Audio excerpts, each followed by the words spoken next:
Welcome back, traders and investors, to Benzinga's pre-market prep, brought to you by MarketFi. I'm your co-host Joel Elconin, along with Brianna Valesky, and we have Adam Sarhan on the line. He's a founder and CEO of Sarhan Capital. Adam, how you doing during this busy earnings season? We're doing excellent. How about you? Yeah, we're doing good. We're hanging in here. Following the markets here, boy, oh boy. Volatility reigning supreme here. Dennis is we've been talking about a little shift in sentiment where companies with good earnings have been getting sold off here. Or anything to be concerned about, or is just another buy to dip, just get in there and buy 'em with both hands? Small black coffee. Yeah, I mean, it's a great question. What I want to note right at the top of the show is that we are in a long-term and intermediate, a very strong bull market. That's front and center. Now, the bull market is aging. That's also important to keep in mind. The last few bull markets ended shortly after their fifth anniversary, and this bull market just celebrated its sixth anniversary in March of this year. So now it's over 6 years old. The reason why this bull market continues going so strong, and even with the sloppy action over the last few months, it really hasn't gone anywhere. On the S&P 500, we're only down about, 2.5% from an all-time high hit about 2 weeks ago, if not less than that, is because the easy money that's sloshing around the globe from these central banks. Rates are at zero in the U.S., and ECB is printing money with their QE program. We saw Australia's central bank a few days ago cut rates for the second time this year. And these moves, in such a coordinated effort, should not be taken lightly. That's why, for all intents and purposes, the intermediate and longer-term uptrend remains intact. Now, on the shorter term, the market's been range-bound for the last 4 or 5 months. And 2015 reminds me very much of 2011, except with one major difference: we're further along in the move. And what does that mean? Back in this bull market started in March of '09. You had a huge move in '09. You had a huge move in '10. And then in 2011, the S&P 500 literally closed flat for the year. It closed, let me give you the exact number. The end of 2010, the S&P closed at 1257.64. The end of 11, it closed at 1257.60. So that's 57.64, 57.60. So 4 cents apart for the entire year of 2011. So far, and then, to continue the story, so that was 2011, so it paused to digest 2009 and 2010 strong move, and then it rallied hard once QE3 kicked in at the end of 12, and then 13 and 14. What's happening now in 15 is that the market's moving sideways to slightly higher, but more or less the Dow's flat for the year. The S&P is up just about 1% for the year and change, so nothing major, even 2%, nothing major. It's going range-bound. On the upside, you have resistance of 21.26, and on the downside, in the short term, you've got 20.39 in the S&P cash. So those are the important levels to watch until either level is broken. Either it breaks above resistance or it breaks down below support. We have to expect a sloppy move to continue. I wouldn't be surprised if this is just another year where the market moves sideways, and like it did in 11, and then either set the stage for a move higher or finally a move lower, depending when the music finally ends and the markets stop reacting so well to the easy money from the global central banks. The main difference between 11 and 15 is that in 11, you were only 2.5, maybe 3 years into the bull market. We're now 6 years into the bull market, and that's the major difference. So what do? You just sit tight here and, not necessarily add, just sell some out of the money calls and puts to take in some premium? What do you do in this grinding environment? I mean, there's lots of things you can do. It depends on your time frame, and it depends on your investment strategy. So as far as time frame, we like to say there's 3 possible time frames in the market. There's short, intermediate, and long. The good news is, and the beauty of our business, is that you're free to determine what time frames work best for you. So somebody might be really good in the short term, and by short, they can define it as a few minutes or a few hours. They could define it as a few days. In other words, you're free to define it however you want. Other people, like us, we prefer the intermediate term time frame. So we're not short in trading every single day or every single minute, but we prefer the intermediate term. That's a few weeks or a few months. The long-term investors could buy and hold for 5 years or 3 years or even longer, 10 years, 20 years, what have you. For us, that's not really our sweet spot. So we don't want to just buy and blindly hold something, because look at the Nasdaq, you would have bought in 99, 2000, and you're still underwater in a lot of those quote unquote big, well-known blue chip, quote unquote safe investments. So also the entire investment banking business is annihilated. It's gone. Before the crisis, you had the five biggest investment banks were around, as far as Goldman Sachs, Morgan Stanley, Merrill, Lehman, and Bear, and now they're gone. Goldman and Morgan are the only two ones that are there, and they're no longer investment banks. So the whole buy and hold premise for us, and buy and hold forever, it's you got to buy and do your homework. So we like the intermediate term. When stocks change, we change, and that's just the bottom line. So what you do in this type of an environment is you've got to respect the market. In other words, don't force the issue. If the market's not trending, which by definition right now, the market's not moving up or down. It's moving sideways. So don't force it. If you see if you see a trade, you see, in other words, a stock breakout or a big earnings gap up, and there's been lots of them. In our reports, we separate the earnings winners from losers. So during earnings season, we're seeing a lot of stocks that are gapping up on heavy volume after reporting numbers, and we're seeing lots of damage. Look at the social media stocks like Twitter, LinkedIn, Yelp, all annihilated after reporting numbers. And every single day almost, it's another landmine that goes off with these big gap downs. But on the other side, you also see big gap ups. So the way that we play it right now is we're patient, and we pick our spots. We let the market come to us. And then when you see those big gap ups in those strong stocks, our research shows that those gaps tend to continue for many, many months to follow, both up and down. So if you see a big gap up, most likely a few months down the road, it'll be higher, all things being equal. And if you see a big gap down post-earnings, all things being equal, a few months down the road, it'll be lower. And Rob Hood's just echoing your sentiment about, 2011 correction or stagnation was a reset for the bull market for another 4 years. So, if you're doing, you do the correlation here, you get the reset here in 15, that could pave a way for another 4 years of a bull market. So a lot of things are dependent on that. Before we move on to some individual issues here, I got to ask you about the move in the preferred stocks lately, the bonds. The bonds just got killed. I mean, we talk about how interest rates aren't going anywhere. The preferred stocks PFF got killed yesterday. What are these people seeing about rates that we're not? Sure. There's a few things that are happening. If you look at the bond market, and as far as the everyday listener, you can look at the TLT. It's an exchange-traded fund. It tracks longer-term 20-year bonds. So in general, the way that bonds work is that the bond prices are inversely related to rates. So when rates go up, bonds go down, and vice versa. So what happens is because the Fed's got rates at zero, and they've held them artificially low for so long, the bond market's been out of whack. It's artificial. There's almost an artificial bubble that has been created across the globe, not just in the U.S. So the big fear, the big concern is that once that bubble pops, there's going to be damage on all corners of the globe. And once the bubble pops, as we've seen in our lifetime, multiple bubbles pop, not just one. Even if you're relatively new to investing, you probably lived through the financial crisis. That was a few bubbles that popped, the real estate bubble, the credit bubble, dot. And then you go back even further, 2000, and you saw the dot-com bubble pop. So when you see that the music finally ends, you play a game of musical chairs. When the music ends, someone's left standing. The key is for us and our listeners and our audience and clients are not to be the last person standing, nowhere near the last person standing. So any interest rate sensitive area of the market, whether it's utilities or the list goes on, preferred, so you can go bonds, the list goes on and on and on. But anywhere that's sensitive to interest rates, you see big moves on that anticipation that once the bond market pops, it's going to be ugly, for lack of a better way of explaining it.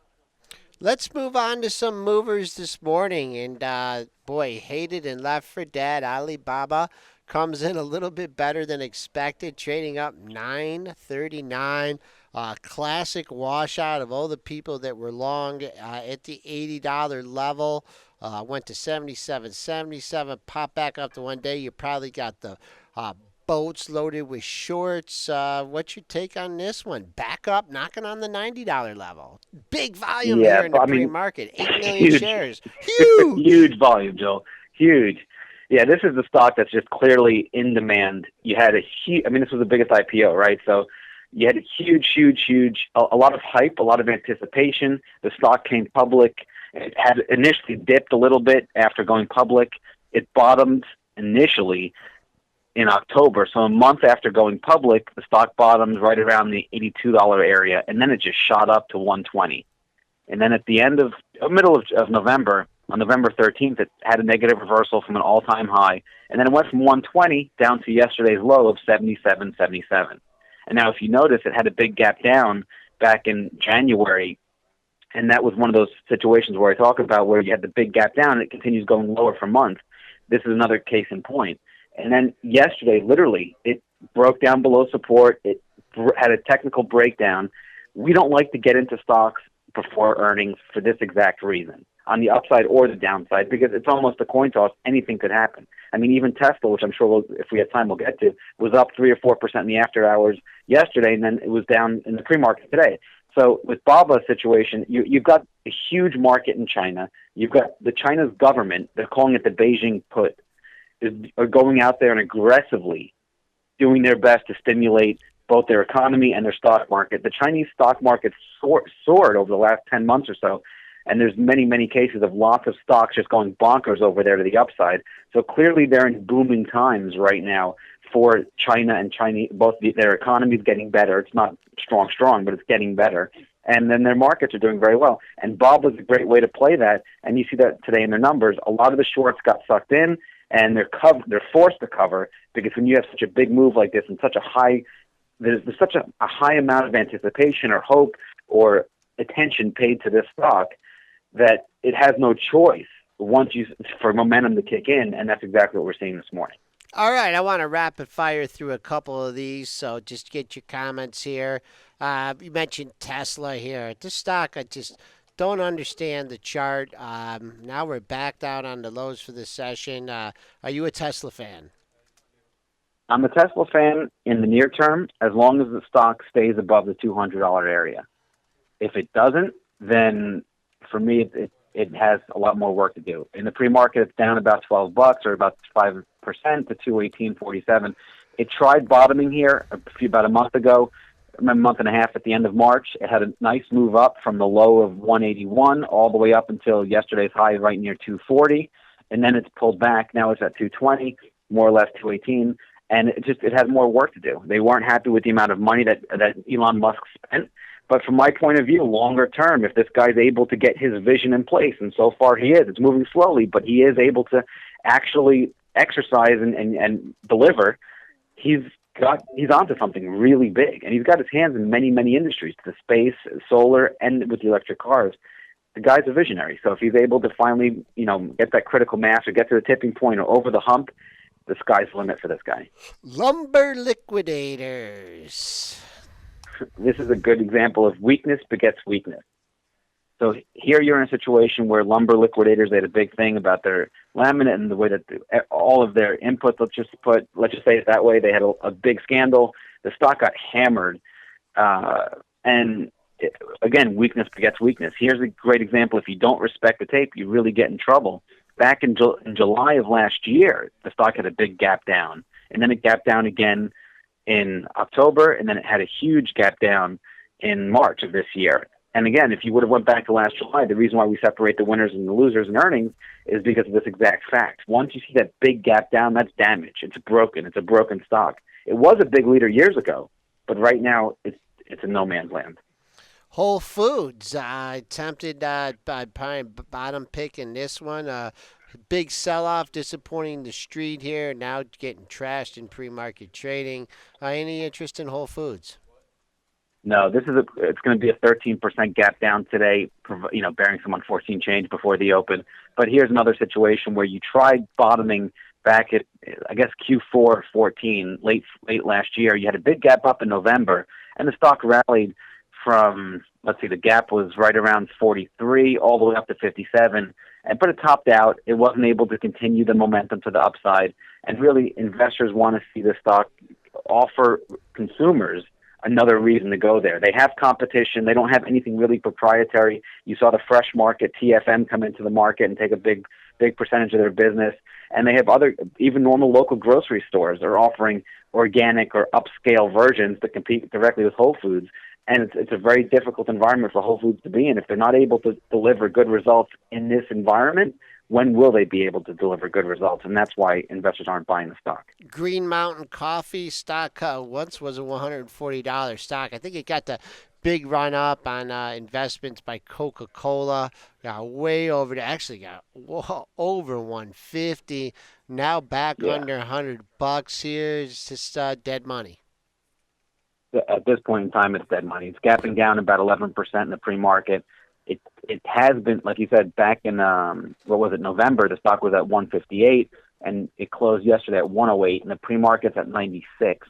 Clearly, the trend is down, and you had a big gap down at the end of November, and that big gap down was followed by another big gap down in February of this year. So again, if you respect those gaps and you respect the tape, you can get out of the way. And the market gives you time to get out of the way. And going back to the major averages for a second, if this is a top and the market does top out, we'll know. The one thing that the one thing in common that all tops have is time. Rarely have you ever seen a major significant bull market end overnight. Okay. Tops take time to develop, and the same with bottoms.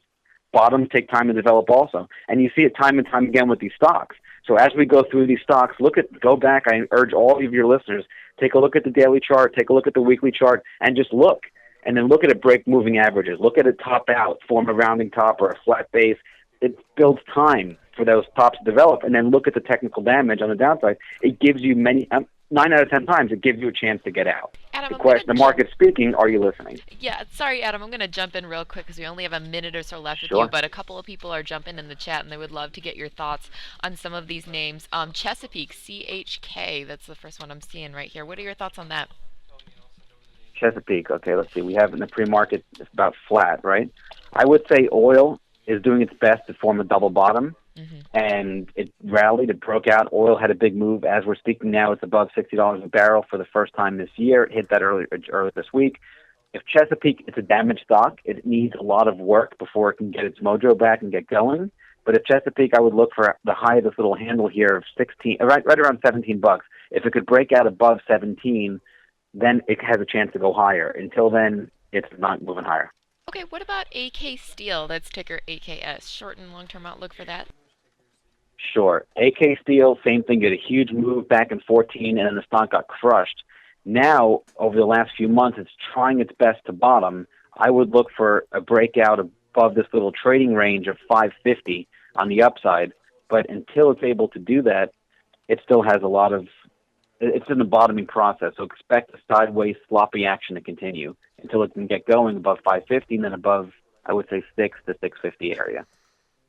Okay, I got another one for you from Rob Hood in the chat. It's ticker IACI, and I think it's Interactive Corp. Interactive, yep. This is a very strong-looking stock. Interestingly enough, as the market's been getting hit over the last few days, this stock is breaking out and hitting new highs. Very strong relative strength, meaning it's outperforming the major averages, and that's exactly what you want to see. On the downside, I don't want to see it go down below, I would say on the real downside would be 69, but 75 would be a good... I guess, you know what? No, I'd say the stock's good to go higher right now. It broke out, it cleared resistance. On the downside, look for it to hold support above 70. If it breaks down below $69, $70, then it's going to negate this little breakout and probably go lower. But right now, the stock looks like it wants to go higher. Okay, we got one last one from the chat. It's ticker SWK. I know we were talking about it earlier in the show. I'm not totally familiar with this one. Stanley Black & Decker. Yeah, Stanley Black & Decker.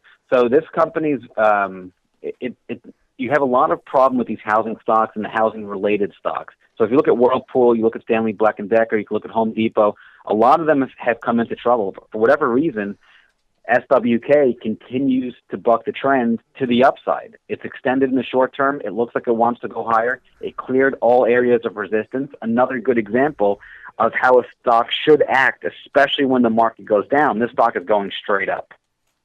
It looks good here. And support on the downside, I would watch the low of this little handle area, probably in the $98 area. If it stays above 98, stock's going higher. Adam Sarhan, he's the founder and CEO of Sarhan Capital, follows the market so closely, and you can ask him pretty much anything about the market, and he'll have some sort of insight for you. Adam, thank you so much for joining us today. We always appreciate you coming on the show. Oh, it's my pleasure. Thank you for having us.